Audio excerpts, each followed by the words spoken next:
శ్రోతలందరికీ నా నమస్కారం. కథా ప్రయాణానికి స్వాగతం. అనసూయ. ఈ మంగళవారం నాటి మంచి కథతో మీ ముందుకు వచ్చేసాను. కథ పేరు ఏంటంటే స్లీపింగ్ పిల్. ఈ కథ ఈనాడు ఆదివారం అనుబంధ సంచికలో ప్రచురితమైంది.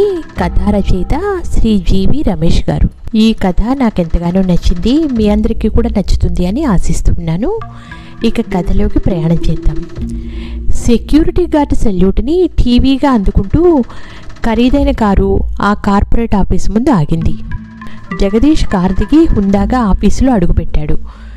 ఉద్యోగుల అభివాదాలను అందుకుంటూ తన ఛాంబర్లోకి వెళ్ళాడు. నా తమ్ముడు మళ్ళీ గొడవ పడ్డాడు, నన్ను కొట్టడానికి వచ్చాడు. నా మరదలాన్ని వెనకేసుకు వస్తుంది, ఆళ్ల చేతులు మాయరోగం ఆళ్ళని కమ్మేను. బాధ వస్తే ఏడుస్తుంది, కోపం వస్తే అరుస్తుంది, ఆనందంగా ఉంటే కూని రాగాలు తీస్తుంది, గలగల మాట్లాడుతూ ఉంటుంది. తనుంటే గోలగోలుగా ఉంటుంది అంటాడు జగదీష్, కానీ సందడిగా ఉంటుంది అంటారు స్టాఫ్. సీట్లో కూర్చున్న 5 నిమిషాలకి అసిస్టెంట్ ప్రభు వచ్చాడు. ఉదయం 10 గంటలకు డిస్ట్రిబ్యూటర్స్ మీటింగ్ ఉంది సార్. మధ్యాహ్నం 3 గంటలకు సేల్స్ ఆఫీసర్ల ఫైనల్ ఇంటర్వ్యూ ఉంది. ఇంటర్వ్యూకి ఎంతమంది హాజరవుతున్నారు? 10 మంది సార్. మనకి 2 కావాలి. ఎక్స్పీరియన్స్ ఉంటే మరో 2 కూడా తీసుకోవచ్చు స్వాగతంలో అనుకున్నాడు. జగదీష్ ఓ బహుళజాతి కాస్మెటిక్ కంపెనీకి సీనియర్ మార్కెటింగ్ మేనేజర్. 2 తెలుగు రాష్ట్రాలకు అతని హెడ్. లక్షల్లో జీతం, కంపెనీ కారు, ఇతరత్ర అలవెన్స్లు కలిసి బాగానే సంపాదిస్తున్నాడు. 30 ఏళ్లు నిండకుండానే ఈ స్థాయికి చేరాడు. మార్కెటింగ్ రంగంలో రావాలనుకునే వాళ్ళకి అతను ఆదర్శం. ఫైనల్ ఇంటర్వ్యూకి చేరిన అభ్యర్థుల జాబితాతో పాటు వాళ్ళ బయోడేటా ఫైల్ టేబుల్ మీద కనిపించింది. అందులోంచి లిస్టు బయటకు తీసి చదువుతూ ఒక పేరు దగ్గర ఆగిపోయాడు. వెంటనే బయోడేటాలో నుంచి అతని వివరాలు తీసి చూశాడు. రాజశేఖర్. తను అనుకున్న వ్యక్తి చివరకు తన దగ్గరికి ఇంటర్వ్యూకి వచ్చాడనమాట. పెదాలపై వ్యంగ్యంతో కూడిన నవ్వు మెరిసింది. సాధారణంగా జగదీష్ నవ్వడు, ఇంట్లో కూడా సీరియస్గానే ఉంటాడు. అలవిమాలిన ఆలోచనలు అతని బుర్రను మేఘంలా కమ్మేస్తూ ఉంటాయి. డిస్ట్రిబ్యూటర్లతో మీటింగ్ దాదాపు 3 గంటలు కొనసాగింది. సార్ మేడం వచ్చారు. 1 గంట అవుతుండగా ప్రభు వచ్చి చెప్పాడు. మధ్యాహ్నం తన ఫ్రెండ్ కొడుకు పుట్టినరోజు పార్టీ ఉంది. ఓ 5 స్టార్ హోటల్లో లంచ్కి వెళ్ళాలి. అందుకే సుమ వచ్చింది. మీటింగ్లో పడి ఆ విషయం మర్చిపోయాడు. సీసీ కెమెరా వైపు చూశాడు. తన భార్య విజిటర్స్ గ్యాలరీలో ఉంది. ఆమె ఎదురుగా ఓ మహిళ, పక్కనే ఓ అమ్మాయి ఉన్నారు. మీటింగ్ ముగించి విజిటర్స్ గ్యాలరీకి వచ్చాడు. జగదీష్, బాగున్నావా? సుమతో మాట్లాడుతున్న మహిళ అతన్ని పలకరించింది. ఆమె వైపు తేరిపార చూశాడు. ఆమె తన చిన్నాన్న భార్య శాంత. చివరిసారి 15 ఏళ్ల కిందట చూశాడు. కీర్తి, ఇతనే మీ అన్నయ్య జగదీష్, తన కూతురికి పరిచయం చేసింది. ఆ అమ్మాయి పలకరింపుగా నవ్వింది. తల్లి కూతుళ్ల ముఖంలో అలసట కనిపిస్తోంది. అంతకు మించిన దిగులు కళ్ళలో ఉంది. వేసుకున్న దుస్తులు పేదరికాన్ని ఎత్తి చూపుతున్నాయి. కీర్తిని చిన్నప్పుడు ఎత్తుకుని ఆడించాడు. అప్పటికి 2-3 ఏళ్ళు ఉంటాయేమో. అతన్ని చూడగానే వాళ్ళిద్దరి ముఖాల్లో ఏదో ఆశ చిగురించింది. కానీ అతనికి తన గతం కనిపించింది. తన తండ్రి పరిస్థితి బాగున్న రోజుల్లో చిన్నాన్నే కాదు, చాలామంది తమ ఇంట్లో ఉండేవారు. తన తండ్రి అప్పో సప్పో చేసి వాళ్ళని పోషించేవాడు. తన తండ్రి దాయాదుల పిల్లలు కూడా తమ ఇంట్లోనే ఉండి చదువుకునేవారు. వాళ్ళంతా స్థిరపడిన తర్వాత తమను విడిచి వెళ్ళిపోయారు. ఆ మనుషుల తత్వమే అంతా అని సరిపెట్టుకోగలడు. కానీ చిన్నాన్నను మాత్రం ఎన్నటికీ క్షమించలేడు. నాన్న చిన్నప్పుడే తన తల్లిదండ్రులు కోల్పోయారు. చిన్నాన్నను ఆయన కంటికి రెప్పలా కాపాడుకున్నారు. డిగ్రీ అయిన తర్వాత వ్యాపారం చేస్తానంటే అప్పు చేసి మరీ డబ్బులు ఇచ్చారు. వ్యాపారం పుంజుకునే వరకు పిన్ని, కీర్తి కూడా తమ ఇంట్లోనే ఉండేవారు. తాను 10వ తరగతిలో ఉన్నప్పుడు నాన్నకి క్యాన్సర్ అని తేలింది. ఈ సమయంలో మీకెందుకన్నయ్యా మా భారం అంటూ చిన్నాన్న తన కుటుంబాన్ని తీసుకుని వెళ్ళిపోయాడు. ఆ తర్వాత నాన్న ఎక్కువ కాలం బతకలేడు. ఇంట్లో పడి తిన్నవాళ్ళెవరూ తమ కష్ట సమయంలో అక్కడికి రాలేదు. తండ్రి తన చేతిలో ఒరిగిపోయిన రోజు చేతిలో చిల్లకివ్వలేదు. సరైన వైద్యం చేయించుకుంటే మరికొన్నాళ్ల పాటు ఆయన బతకేమో అనే గిల్టీ ఫీలింగ్ జగదీష్లో ఉండిపోయింది. డబ్బు విలువ అప్పుడు అతనికి బాగా తెలిసింది. తన తండ్రి అపాత్రదానం చేసి సర్వం కోల్పోయాడు అని అర్థమైంది. తన తల్లి కూడా ఏనాడు ఆయనకు అడ్డు చెప్పలేదు. ఫలితంగా తమకు కటిక దరిద్రం మిగిలింది. ట్యూషన్లు చెప్తూ డిగ్రీ వరకు చదువుకున్నాడు. పీజీలో మంచి కాలేజీలో సీటు వచ్చింది. ఫీజు ఎక్కువ వచ్చిన అవకాశాన్ని వదులుకోకూడదు అని తమ ఇంట్లో కొన్నాళ్ళు ఆశ్రయం తీసుకున్న ఓ బంధువును అప్పడిగాడు. మీ నాన్న మేలుని ఎప్పటికీ మర్చిపోలేనురా. అందరికీ 5 రూపాయలు వడ్డీ తీసుకుంటున్నాను, నువ్వు 2 రూపాయలు ఇవ్వు చాలు అన్నాడు అతను. రూపాయి వడ్డీ ఇస్తాను మామ అంటే తర్వాత మాట్లాడదామని ఫోన్ పెట్టేశాడు. ఆ తర్వాత ఎప్పుడూ అతను ఫోన్ చేయలేదు. ఈ సంఘటనలన్నీ జగదీష్ కోపాన్ని, ఎదగాలన్న కసిని పెంచాయి. బంధువులను అస్సలు నమ్మకూడదు అని ఫిక్స్ అయిపోయాడు. పోస్ట్ గ్రాడ్యుయేషన్ చేయాలనే ఆలోచనను పక్కకు పెట్టాడు.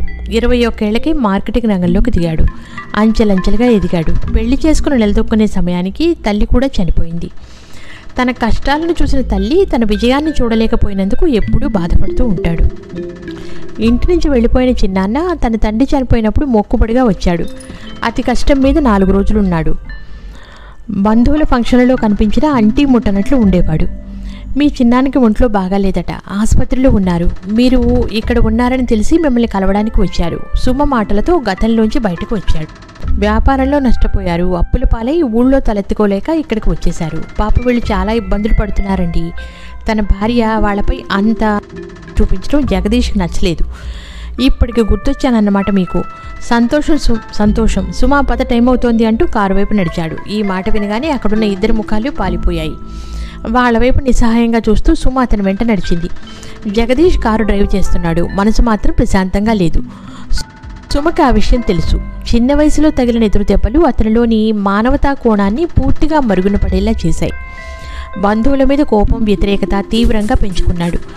డబ్బు లేకపోవడం వల్లే తన తల్లిదండ్రులను కోల్పోయానని, అవసరానికి ఒక్కరూ అక్కరకు రాలేదని పగతో రగిలిపోతున్నాడు. ఇతరుల కోణం నుంచి ఆలోచించడం మానేశాడు. తనకు వ్యతిరేకంగా ఏది జరిగినా దానిని పూర్తిగా నెగిటివ్గా తీసుకుంటాడు. ఫలితంగా ప్రశాంతతను కోల్పోతున్నాడు. రాత్రి పడుకోబోయే ముందు నిద్ర మాత్రం వేస్తే కానీ కంటి నిండా కునుకు పట్టదు. భర్తను చూస్తే సుమకి భయం వేస్తుంది.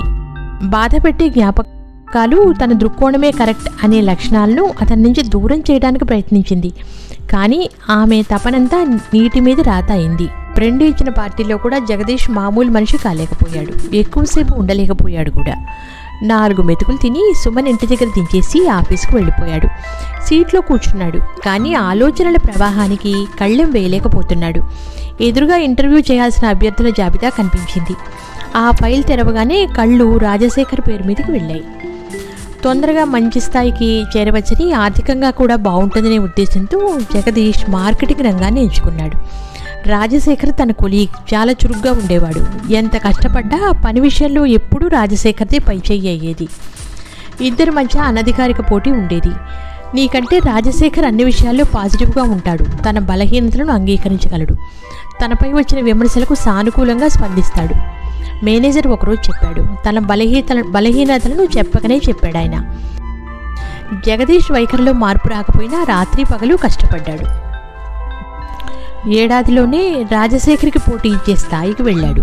ఇద్దరూ స్నేహంగా ఉన్నట్లు కనిపించినా వృత్తిపరమైన పోటీ వల్ల ప్రత్యర్థులుగా మారిపోయారు. కానీ రాజశేఖర్ని ప్రమోషన్ తొందరగా వరించింది. పుండు మీద కారం చల్లినట్టుగా తనను రాజశేఖర్ టీంలో పనిచేయాలి అని మేనేజ్మెంట్ సూచించింది. రాజశేఖర్ తనతో బాగానే ఉండేవాడు. తన మాటలకు విలువ ఇచ్చేవాడు. కానీ జగదీష్ అహం దెబ్బతింది. ఉద్యోగం మానేసి వేరే కంపెనీకి వెళ్ళిపోయాడు. ఆ కారణంగా రాజశేఖర్ మీద పెంచుకున్న ద్వేషం ఇప్పటికీ కొనసాగుతోంది. 8 ఏళ్ల తర్వాత అదే రాజశేఖర్ జగదీష్ దగ్గర ఇంటర్వ్యూకి వచ్చాడు. పేరు చూడగానే ఉద్యోగం ఇవ్వకూడదని నిర్ణయించుకున్నాడు. కాకపోతే తన స్థాయిని అతనికి చూపించి రిజెక్ట్ చేద్దాం అనుకున్నాడు. క్యాండిడేట్స్ని పంపించు ప్రభుకి చెప్పాడు. 3 ఇంటర్వ్యూ చేసిన తర్వాత రాజశేఖర్ వచ్చాడు. సార్ బాగున్నారా వస్తూనే అడిగాడు నవ్వుతూ. ఒకప్పుడు పేరు పెట్టి పిలిచేవాడు. ఇప్పుడు జగదీష్ ముఖంలో గర్వం కనిపించింది. ఎలా ఉన్నావు రాజశేఖర్ అన్నాడు దర్పంగా ఏకవచనంతో. బాగున్నాను సార్. బాగానే పనిచేసేవాడివి కదా, నాకంటే ముందే ప్రమోషన్ తెచ్చుకున్నావు. ఇప్పటికి నాకంటే ఎంతో పెద్ద స్థాయిలో ఉంటావనుకున్నానే వ్యంగ్యంగా అడిగాడు జగదీష్. మాటల్లో వెటకారాన్ని అతను గమనించాడు. అమ్మ నాన్న సొంతిల్లు ఇవన్నీ తప్ప ఈ ఊరిని వదిలి వెళ్ళలేకపోయాను సార్. పెద్దగా సంపాదించక్కర్లేదు, అందుకే ఇలా అంటూ నవ్వాడు. ఇది కూడా పెద్ద కంపెనీ కదా సార్, అందులో మీరు తెలిసిన వ్యక్తి కాబట్టి నాకు ఇంకా బాగుంటుంది. ఓకే నువ్వు వెళ్ళొచ్చు. రాజశేఖర్ మంచి ఉద్యోగి, మార్కెట్ మీద పట్టు ఉంది. కానీ ఒకప్పుడు తనను వెనక్కి పెట్టిన వాడికి ఉద్యోగం ఇవ్వకూడదు అనే జగదీష్ ఉద్దేశం. రాత్రి 12 అయింది. అయినా అతనికి నిద్ర పట్టడం లేదు. మంచం మీద అటు ఇటు దొర్లుతున్నాడు. సుమా మాత్ర ఇవ్వు. నిద్ర మాత్రం రోజు వాడటం మంచిది కాదండి. గంట నుంచి ట్రై చేస్తున్నాను, నిద్ర పట్టడం లేదు. రేపంతా పని మీద ఆ ప్రభావం ఉంటుంది, ప్లీజ్ అన్నాడు. మనసును ప్రశాంతంగా ఉంచుకుని మితిమీరిన ఆలోచనలు మానేస్తే నిద్ర హాయిగా పట్టేస్తుంది అనబోయింది. కానీ అతన్ని మార్చడం అంత సులువు కాదు అని తెలుసు. ఓ మాత్ర అతని చేతిలో పెట్టి నీళ్ల గ్లాస్ అందించింది. ఏమండి లేవండి అంటున్న సుమ పిలుపుతో తెలివచ్చింది. మీ చిన్నాన్నగారు చనిపోయారట, కీర్తి ఫోన్ చేసింది. ఈ మాత్రం దానికి నన్ను లేపాలా? ఆ కుటుంబం గురించి నేను ఎప్పుడూ మర్చిపోయాను. మధ్యలో నీ హడావుడేంటి అన్నాడు చిరాగ్గా.